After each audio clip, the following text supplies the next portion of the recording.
There are some places on Earth where silence reigns for millennia, and for good reason.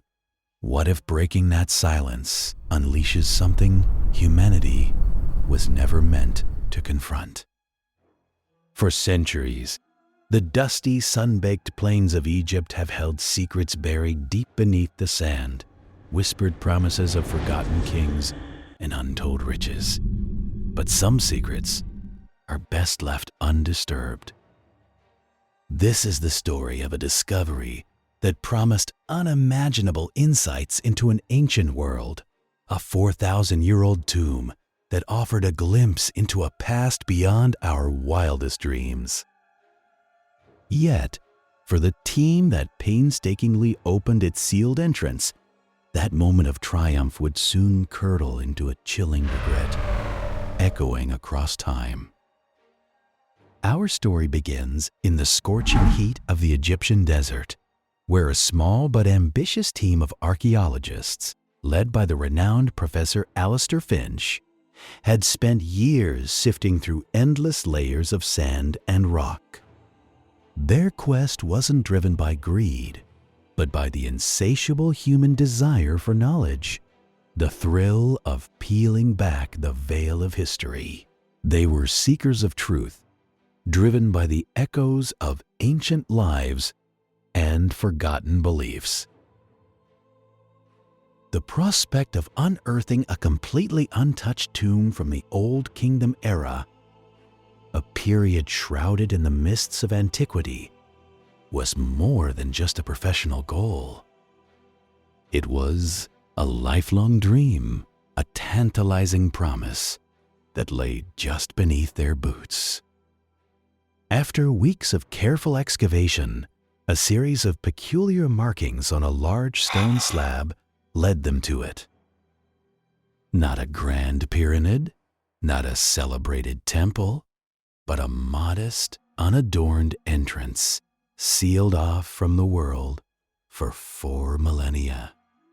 It was a tomb unlike any they had encountered, seemingly overlooked by grave robbers and time itself. The air practically crackled with anticipation. This was it, the moment every archaeologist dreams of.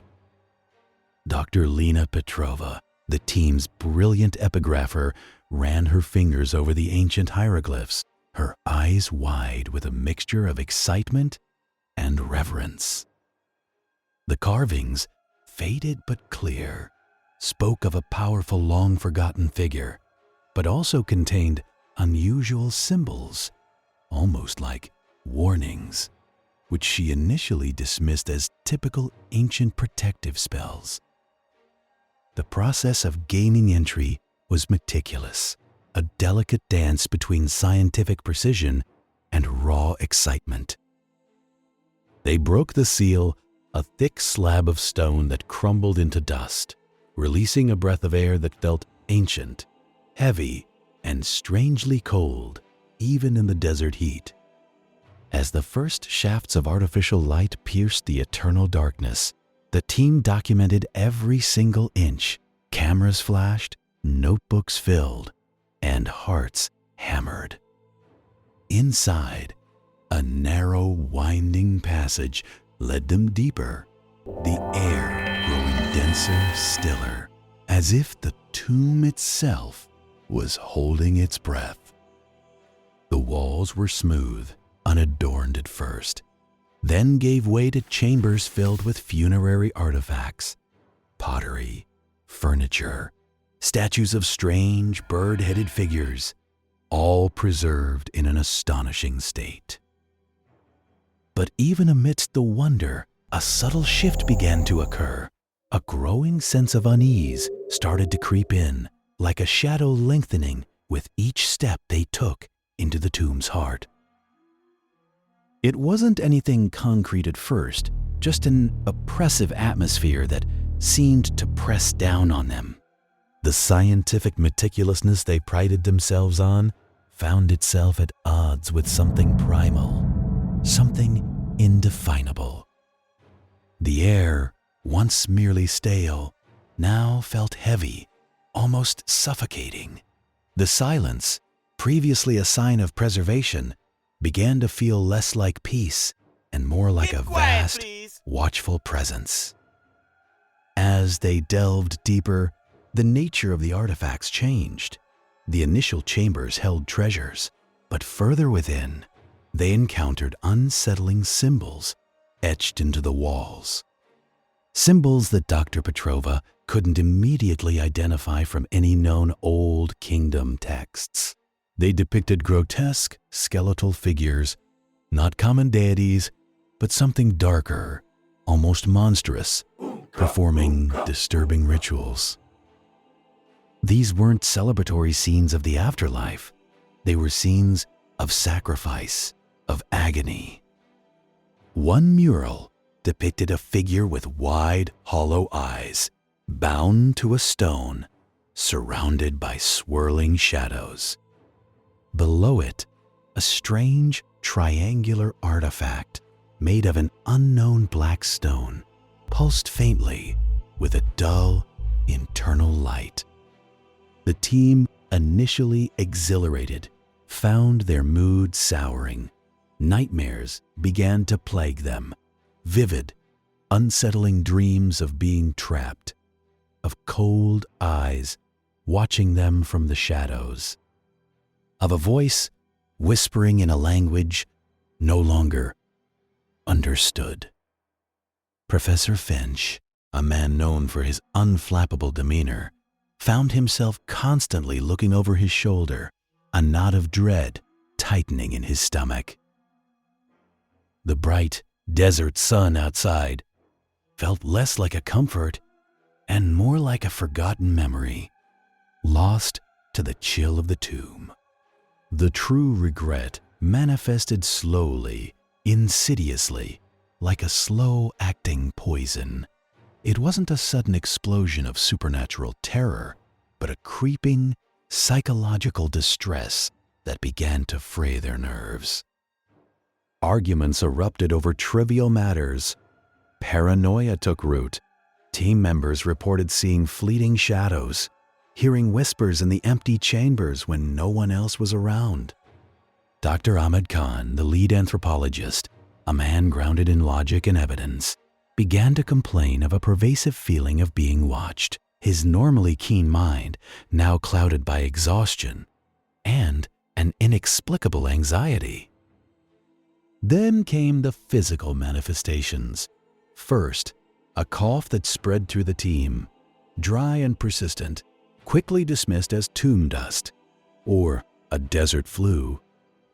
But it worsened, evolving into a debilitating sickness that left them weak, feverish, and plagued by vivid hallucinations.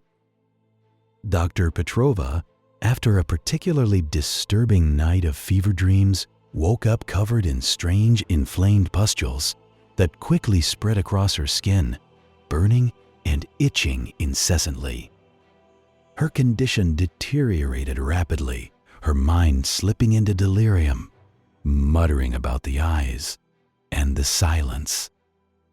This wasn't just a physical ailment, it was something else, something that resonated with the disturbing artifacts they had found. It felt like a malevolent spirit, or perhaps a deadly plague, unleashed from its ancient prison.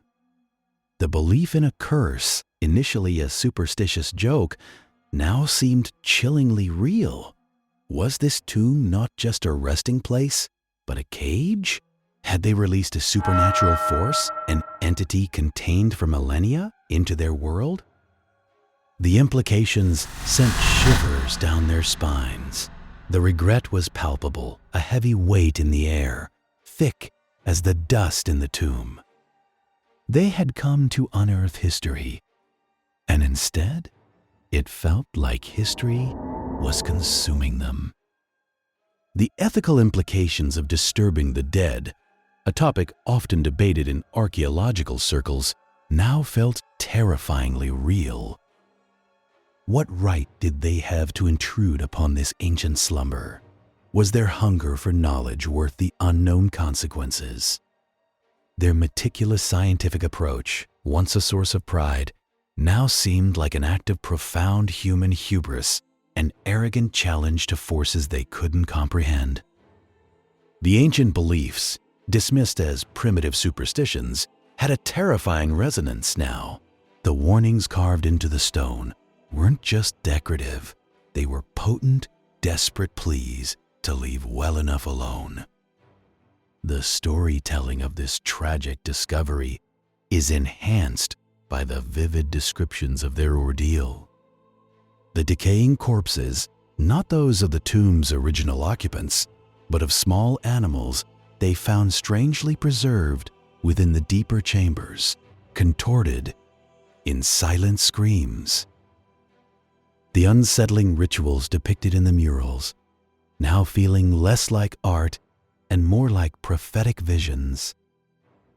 The unexplained phenomena, equipment malfunctions, sudden drops in temperature, the inexplicable feeling of cold breath on their necks, all built a slow burn of intensifying dread. Every shadow seemed to hold a lurking menace, every silence a hidden scream. The foreshadowing, through those initial strange symbols and Dr. Petrova's overlooked warnings, was a cruel, ironic twist. The horror wasn't just physical sickness. It was the psychological unraveling of a group of brilliant minds, reduced to terrified, superstitious husks. It became clear that the tomb wasn't built merely as a final resting place. This ancient civilization, long before the pharaohs we know, had constructed it to imprison something. A powerful entity, or perhaps a primal curse, was sealed away, hidden from the world, and their actions had released it. The curse wasn't a mythical spell. It was a terrifyingly natural consequence of disturbing a site of immense ancient power. The tomb was a lock, and they had turned the key. The remnants of the expedition tell a grim tale. Professor Finch was eventually found, delirious, wandering the desert, barely clinging to life. He spoke only in fragmented sentences about the Watchers and the cold darkness, his eyes holding a terror that would never leave him. Dr. Petrova and Dr. Khan were never seen again, their fate swallowed by the ancient sands. The few artifacts they managed to retrieve before the collapse of the deepest chamber were subsequently locked away, studied only under extreme precautions, whispering their silent warnings. The site itself was resealed, buried once more, but this time, not by time, but by human hands, desperate to contain what they had foolishly unleashed. This story serves as a chilling reminder of the unknown dangers hidden in our past, the fragile line between discovery and damnation. It's a blend of archaeological fascination and supernatural dread, leaving us with a lingering sense of unease. Perhaps some secrets are best left buried, sleeping silently beneath the weight of millennia. If you want to dive deeper into more chilling discoveries and unexplained ancient mysteries, click on the video popping up on your screen right now.